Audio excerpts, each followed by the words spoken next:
Cam Ward did a phenomenal job building his draft stock up from last season. Entering last year's draft, he was probably at best a day 2 pick in the 6th quarterback off the board. After he withdrew, he went to Miami, taking advantage of NIL and the transfer portal in the best possible way. Now he's the number 1 rated quarterback and most likely the first overall pick in the NFL draft, going to the Tennessee Titans. I'm not going to dance around and pretend that the Titans are going to go with a different guy. QB is king in the NFL. Even if Ward is not the top guy on my board, I understand why they want to select him there. And I'd like to discuss why it makes sense for the Titans and Cam Ward in the future. First up, let's talk about the Tennessee Titans' disastrous season that was 2024. Entering the season, they clearly weren't going to be good. A young, inexperienced O-line that didn't look good on paper, a highly volatile quarterback in Will Levis, moving off a franchise legend in Derrick Henry, and a defense that had some pieces but not close to anything yet. Then finally, a brand new head coach replacing Mike Vrabel. Before the season, it looked like the Titans weren't going to be good, and big surprise, they were the worst team in the league, even benching their young quarterback in Will Levis for Mason Rudolph. This team isn't a quarterback away. They have a mediocre receiver room, a decent collection of running backs, a O-line I don't have confidence in yet, but I trust their coach, and it's just not necessarily the best spot for a young quarterback. Now, they did just hire a new general manager, and this is something they need to do for the proper direction of the team. It didn't feel cohesive at all with the prior GM.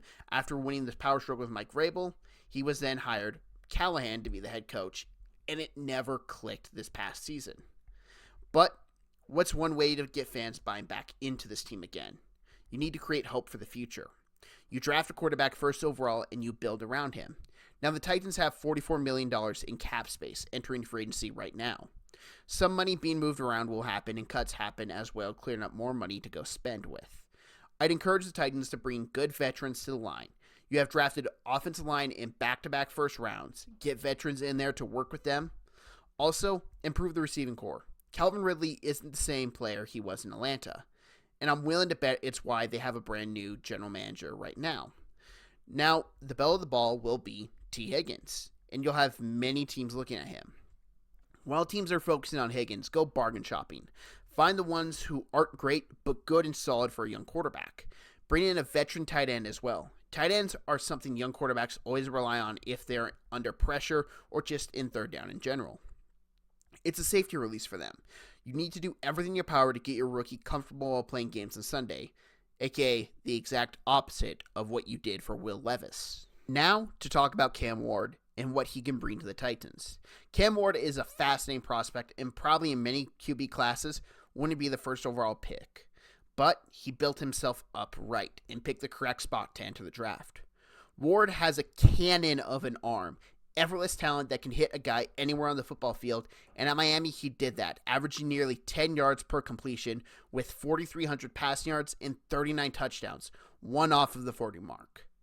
Cam Ward had great protection and avoided sacks, only being sacked 22 times, the lowest for him at the FBS level. Now he's athletic and can escape the pocket and move, but he's not a runner. He had 246 rushing yards this past season and 4 touchdowns after removing the lost yardage from sacks. Also removing the sacks, he had 38 rushing attempts in total. If he sees an open lane, he'll go, but his eyes are mainly downfield. Now, the one major concern with Cam Ward is the turnovers. He had 7 interceptions this past year, and they mainly came down to, I think I can get that completion, oh no, whoops. He has the Josh Allen crazy mechanic. His arm is so talented that he thinks I can always do that, but it doesn't turn out good. I don't believe he has issues reading defenses. I think he does that really good. But he will put the ball in danger a lot. He did it at the college level with lesser talent on the field. I'd expect him to have a lot more interceptions his first year in the NFL with a higher talent level. Ironically, my comp for him is the last first overall pick from a Big 3 school in Jameis Winston.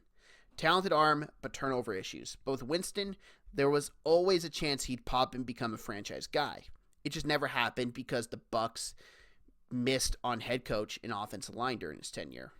2 things I'm very uncertain with the Titans right now, but that can be changed in one off season.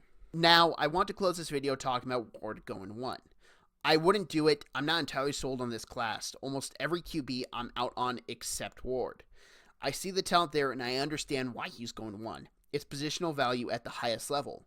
but I'm concerned they are going to do the exact same thing they did with Will Levis, a guy coming out who had a great arm but had turnover issues. They put him behind a bad line and are now moving off him. I feel like the Titans would be better off trading down and getting more draft picks to flesh out this roster, but that's not realistically going to happen.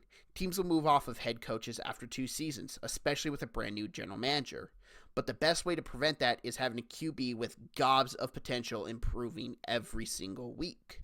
And Ward has the tools you need for a franchise guy in today's NFL. My question is, do the Titans have the right structure for this pick? I'd like to say thank you very much for watching this video. If you liked it, please hit the like button. If you disagreed with me, go down in the comment section. Tell me what you disagreed with. I'm more than willing to come back and forth and see what you disagree with compared to me. And also, if you want more NFL draft content, there's a playlist right here. There'll be a whole bunch of new videos dropping every single week, probably multiple days a week. As much NFL draft content as possible. Thank you very much for watching, and have a great day.